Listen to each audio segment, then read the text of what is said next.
First of all, thank you guys all for being here. And I'd like to start by first thanking Abilene Christian and Coach Doral. I thought that they played a tremendous football game, and he's a heck of a football coach. They came ready to go. I told our guys that they were not the type of team that would go away, that they would fight, and that's what they did. And I had a lot of respect for them and the way that they played and the class with which they played. And it was an honor to take a knee with them at the end of the game and sit there and pray and give thanks with them. And we wish them the best for the rest of the year and for us as well. I'm really appreciative of all the people that came to the game tonight, the atmosphere, getting off the bus, the bear walk, being in the stadium, the buzz in the stadium, the crowd, the Baylor line, everything.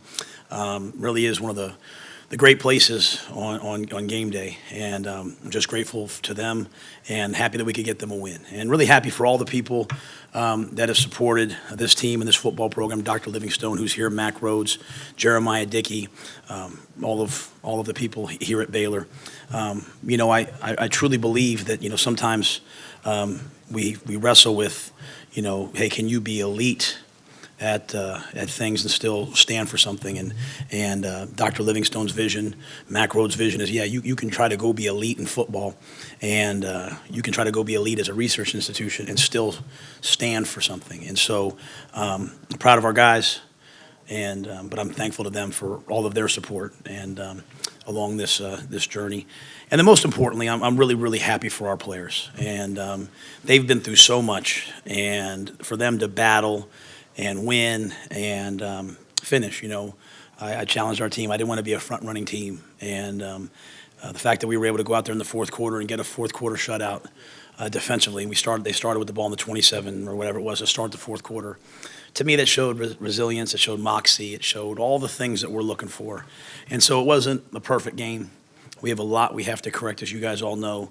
But I thought we saw a lot of flashes. And for one night, our guys can go out there and enjoy a win. And most importantly, they can enjoy a win at home. They can walk out and see their family and friends, and they can hopefully go tailgate and hug their moms and hug their dads and hug their grandparents and know that all their work was not for naught, that they found a way to get it done tonight. So a lot of individual efforts that I know you guys are going to talk about. We did have 2 injuries. Charlie was ruled out in the middle of the game, hurt his back. And Josh Malin going down on the first play was really sad to see, and hopefully we'll see how he is. Eliezer Anderson hasn't played a snap here at Baylor, and he was really our 4th left tackle, and went out there and to go out there and run for almost 300 yards and have no sacks. That's a lot of guys. That's a lot of work. But Eliezer, I want to make sure I mention him. So a lot of guys were great today. A lot of guys did a lot of great things, but there's a lot of things we have to improve. So the process starts over again tomorrow. So with that, I'll see what questions you guys have.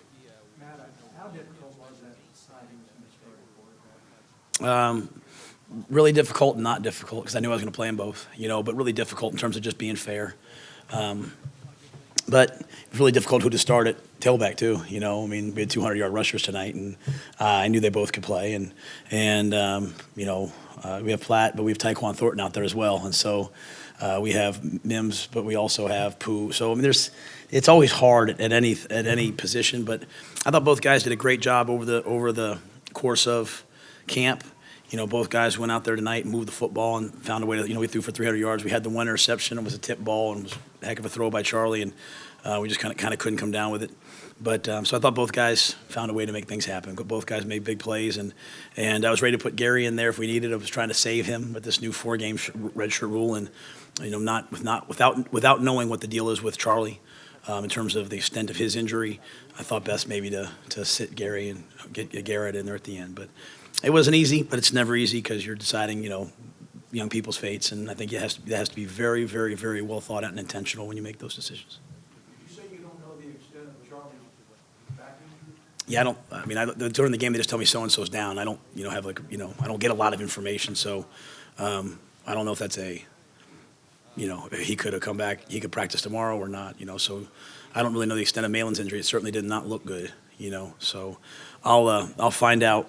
Probably when I leave here. I usually go in there, I talk to the team, I come in here, and our medical staff, they do such a tremendous job. And one of the things I think I like that they do is they send guys to get them looked at and scanned and all that so that they know exactly what it is. So I'm sure they probably sent Charlie for an MRI or something, or a scan, or I guess that's the same thing, or an X-ray. So we'll find out what it is. Coach, when you took over the job sure you didn't think they would take it like September 1st, 2018, I think your first home one, but does it feel maybe a little bit different, a little bit sweeter than it might just because you know what you've gone through this past season? Well, for me, I just have really grown to like these players in this football team. And so didn't mean didn't like the other ones. Right before kickoff, I texted Taylor and Tayon and KJ and Nance and a bunch of guys thanking them because, they're the guys who, stood in the gap, last year. But I really like the way this team works. I like the way this team responds to challenges. It was fun for me to be able to go in at halftime and get after them. And so I've seen all the stories and all the little things that guys have been through and all the battles that guys are going through in their personal lives or, academic lives and the way that they, it's 110 guys. And so it's really sweet for me to see them have a chance to just relax, take a breath and say, hey, we found a way to go win. And they are winners, and so I said last week, you have to make a decision in life. Are you going to wait till you win to be confident or are you going to wait? Are you going to be confident before you win? And I thought they played confidently. And I thought that showed out there. So I'm excited for them. I told them I hope they have a great, 24 hours, and I hope they come in tomorrow, though, fixated on, hey, let's go get ready for UTSA, come in Monday ready to go. I should say, I hope they come in on Monday fixated for UTSA ready to go. Michael Hasty, terrific game rushing, but also out of the backfield, 4 catches, 67 yards. Going to talk about him kind of being that dual running back of you can rely on him in the passing game. Yeah, JaMychal, I mean, he's a single digit for a reason. And, one of the things that's, pretty cool about him, here's a guy that, graduated from Baylor in 3 years, over a 3.0. So it's not just, hey, he's a dual threat in a lot of ways. He's a student, he's a captain type of a person. He's tough, he's competitive. And I think it's just all a glimpse of what he can do. He also had another touchdown called back. Catching the ball in the backfield. So, and it's really nice to see, Lovett and Ebner also be able to play so they can spell each other. We got a little tired there at times. The guys were catching their breath. And, really proud of JaMychal. I think they said it's his second career, 100-yard game. So hopefully we can get a lot more for him as we go. Matt, over the course of the season, do you think the quarterback platoon can work, or would you rather settle on one guy? I don't mind playing both. I really don't. I think all of us would rather probably have one guy, but it's not the same as it was maybe 15 years ago when we were in the huddle and looking in a guy's eyes and he was calling the play, and it was like, now they're getting like hand signals from the sideline and running plays. And so I think one of it is different guys do different things as well. Charlie we ran a triple option, and Charlie made a play that probably won't go very noticed where they pulled and pitched and got the ball to Ebner and he went running down the left sideline, and that's just part of what Charlie can do that not many guys can do. And, Jalen hit the deep ball to Hurd. So I just think, you use guys as you have them, just like you use different receivers and different running backs. So I'd rather have more quarterbacks than not. And, because guys get banged up. And sometimes it's not even long-term injuries. But if you're not at 100%, it's great to know there's another guy right there behind you. And we'll wake up, and we'll also start getting Gary a little bit more ready. Gary's, a guy we'd love to be able to redshirt, but if we can't, we can't. We'll have to move forward. Now, on that touchdown pass that Hurd caught, is that what you envisioned from him, that kind of athleticism, that kind of game ready? Because he's pretty smooth on that reception. Yeah, I think, Jalen can do a lot of things, and he's a special player. And, we threw him a couple bubbles and tried to get him the ball in his hands, hit him on that deep ball, hit him on an over route that looked like he was about a step away from breaking. And so, we didn't have a tremendous amount of plays in the first half. I think we only had like 32 plays because we were scoring on some longer plays, which is a good thing to have happen, right? But, it's his first game playing receiver. It's his first game playing since October of 2016, if you can imagine that. So I just think you'll see Jalen get better and better. It was cool to see Chris Platt out there. He had the long touchdown run called back, or touchdown catch, or to the one called back. But seeing those guys out there, I think that they'll just get better and better and better. And that was a team that, they kind of went to the Iowa State game plan halfway through the game where they started playing, shell coverage and just saying, hey, you're going to have to run it. And, so that maybe slowed us down a little bit in the second half. But, I thought our backs then stepped up and made the plays we needed them to make. Coach, talk to me about your offensive line tonight, how that contributed to the success of your running backs. Yeah, Pat Lawrence went out to represent us as a captain, which was really, I was proud of him and his work. Blake Blackmar's always been one of those guys. Sam Tecklenburg, Christian Beer getting his first start, Xavier Newman coming in, and again they ran for 295 yards. They didn't give up a sack, and there's still work to be done. We weren't as good as I wanted us to be on third down. We were 2 of 9. Now some of those were late in the game where we weren't really trying to, pour it on. We wanted to be respectful, and at the same time also wanted to keep their offense off the field. I wanted to slow the game down a little bit. Yeah, I mean, take away one short yardage play, we were 3rd and 2 where we weren't able to get. I was really proud of the offensive line. And again, we're going to look up this week and probably have Fu Morgan back, maybe have John Carlo back this week or next. So hopefully our offensive line will, take this and build off it. And Coach Paterno used to always say you always get the biggest improvement you make is from week 1 to week 2. And so to start here with the offensive line, which was not our strength last week, hopefully we can make that jump and get significantly better up front. On the flip side of that, was it encouraging in the first half on that 1st and goal play to see them get Jermichael into the end zone? Yeah, absolutely. I mean, one of our emphasis was short yardage and was being able to knock the ball in, we had a tight end wing in there, and that was Connor Galvin, who's a true freshman offensive lineman, and it was Christoph Henley, who's a true freshman wing. And so, there were some guys that had some, light in their eyes, man. They were wide-eyed. And so that's part of the fun to me is seeing guys grow and develop. And they've been going against each other, and they go out there and they say, hey, can I do this? But I think halfway through that game, even Christoph, I mean, here's a young man from Austria. He gets here in the spring, and he catches a pop pass down the middle and gets hit and comes up with it. So there's all these cool little stories, and everyone's on their own journey, and hopefully we can build off it. But I was proud to see us knock it in there. I think that a lot of people were surprised to see that, after the way that Charlie ended last year, that there was a quarterback battle. Is this what you had seen from Jalen from the time that camp started? Yeah, there's going to be a battle in everything that we do here. Everything's going to be competitive, So, and it doesn't mean that one guy. I think if you watch Jalen out there, you can see wow. I mean, he's got some physical tools and can do a lot of things. He's also really coachable. We had a 3rd and 2, we flipped it out to Jermichael, and I'm screaming at him, from the sideline. He walks over, he's like, I got it. I mean, he's just a grown man, and Charlie's a competitor and a winner, and one's 22, one's 19, and so they're both going to just continue to do this.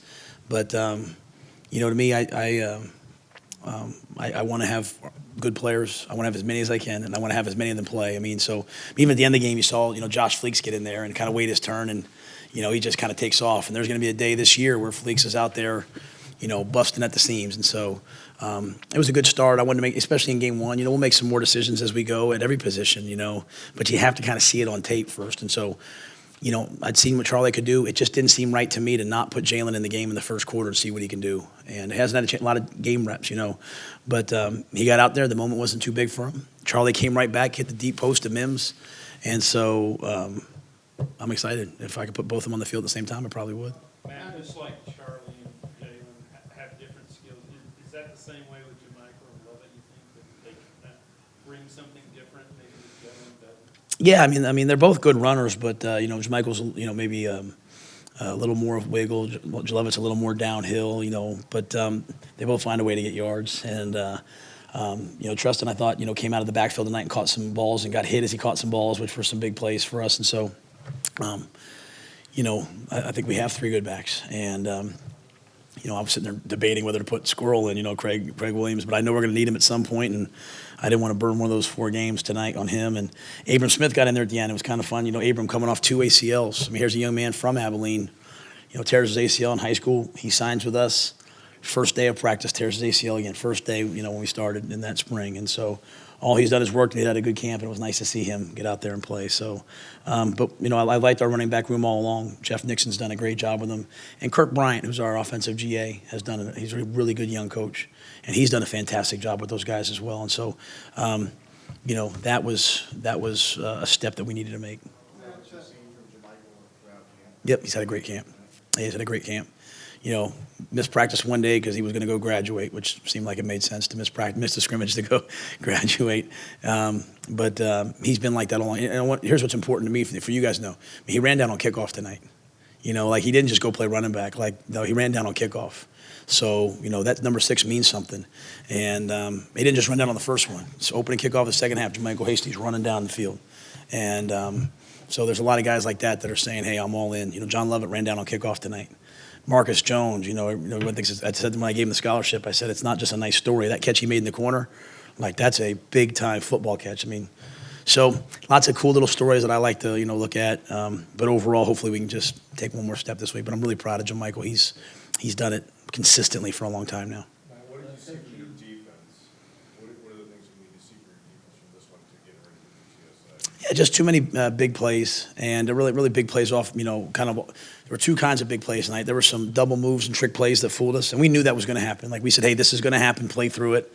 And then we saw a couple long runs. That kid was fast now. We couldn't run him down. But a couple long runs where the ball cut back and their receiver cracked our safety, and we were playing bump and run, and they were able to take 2 for 1. And so, obviously that was kind of what happened a little bit. So it was early in the year last year, so we weren't able to do those things. And I'd like to see a little more pass rush. We had some guys that weren't in the game that can really rush. We had some guys that were in the game that, as the game got on, like that hit Lynch had on like 4th down, I think it was, or 3rd down, knocked the ball out. Those were some big pivotal moments. Ira looked active, Bravion looked active. But we'll just have to continue to eliminate the big plays. It was great to get I thought we were going to have a defensive score there by Terrell. It was great to get a pick, get on the board that way. But it'll just be more eliminating the big plays, and we'll make a big step, I think, over the next week or two. During the game, you guys are focused on what's happening out there, trying to win a game. But the game was 4 hours long, there was 18 jillion reviews during the game. Is there a way to do this better for the fans? I was probably too focused tonight on, oh my goodness, let's finish this game off the right way. But yeah, I mean, I'm not going to say anything about the reviews. I don't want to get in trouble.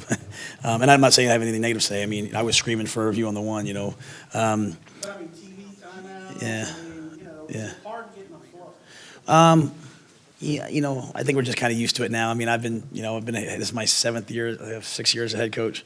I'm just kind of used to, the TV timeouts and all that, so we just play right through them. And they did some things to speed the game up. I mean, they are starting the ball quick after a kickoff return. You got to get out there now. So I know they're working on all that. I think that, just a lot of little things happened tonight that were probably a little bit different, in terms of the reviews and things like that. So. Now, when you have 2 quarterbacks like you obviously have, it's a luxury. Do you talk to them much? Is it Glenn Thomas? Do you say much? Or they're both just so competitive, they know what's going on, and they know how to handle the situation? Yeah, I mean, they're pros. I think the only thing I would say to them is this is not a comparison, it's a comparison for you guys. It's a comparison for us, but for them, you cannot live life comparing yourself to other people. You have to be the best that you can be, and you have to prepare yourself. And so they're both competitors, and they're both winners, and they're both going to have great careers. And they both went out there and played well tonight, and we won. So I think for them, would I like to get more? Yes. You always have to make sure you don't have that stuff start to creep in that everyone's going to say, well, it's hard to get in the flow if I'm not the quarterback. That's people will say all those things, right? But I didn't see the Alabama game tonight, but I'm pretty sure that they were going to play 2 quarterbacks. They talked about it, and I saw Ohio State this morning. They were playing 2 quarterbacks, and so it's just kind of the way college football is now. You have good players, get them out there, let them play, and one game it might be like this, one game it might be like this. But yeah, I think I talked to all of our players. I try to talk to them about their roles and here's where you are and all that. I told them all, hey, you're in next series tonight. I mean, I was very clear with them. Glenn does a great job talking to them, and I mean, they're just both winners. There's not a bit of me that's concerned about that one bit, to be quite honest. How is your staff kind of approaching when you redshirt role? Like you mentioned, you thought about putting in Gary, but then you see that maybe Charlie starts, so you might need him later. Are these decisions that your staff has sat down and talked about, or are they decisions that kind of happen on the fly? Oh, we sat down and talked about it. Yeah, definitely.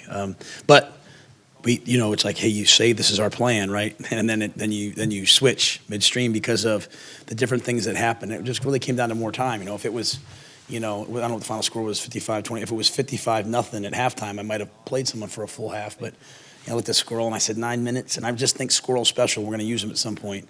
So, we didn't really use anybody that was a true freshman tonight, and then hopefully we can use them sort of as the year goes along. And you hope for some guys there's incentive to get themselves ready to play at the end of the year. They're pushing to try to play more. So, we definitely have talked about it, and we have guys in different categories, and then they adjust sort of based upon the game. Matt, when you have to look at film to judge, or can you tell what Elias and Connor did about that? I'd have to see it. I mean. But they found a way to get it done, right?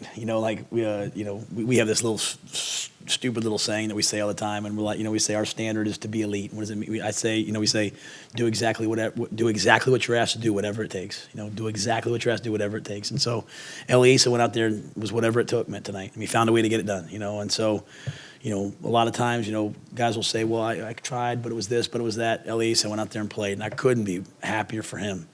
I was even in the pregame meal, I told everybody, I said, look, make sure you guys get your arms around these young guys. There were some young guys that were really, really nervous, and they went out and found a way to make it happen. So they'll be more confident next week, and we have to play a really good football team next week, so we'll have to get a lot better, and we'll be counting on a lot of those young guys. They have to become vets overnight, and that'll hopefully happen. Seems like Connor Martin picked up where he left off last season.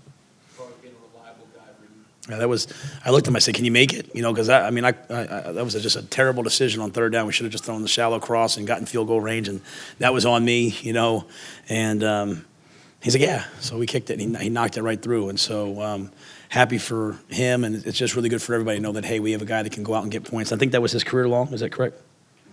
50-yard career long. So fired up, and hopefully he can just continue to do this. So I thought Galich came out there, looked good. I mean, we had a lot of touchbacks tonight. Sedgwick and Galich both kicked off. Galich punted the ball well. Our punt fielding was not what I would like it to be, and we'll have to correct that. And those guys in the game, they were adjusting as they went, because Abilene Christian did a great job. They came out and they were kind of rugby and short punting it, and so Jalen and Tony, good to see Tony get that great first return, and he was maybe a block away from having a touchdown. So hopefully we can continue the special teams kind of where we left off tonight.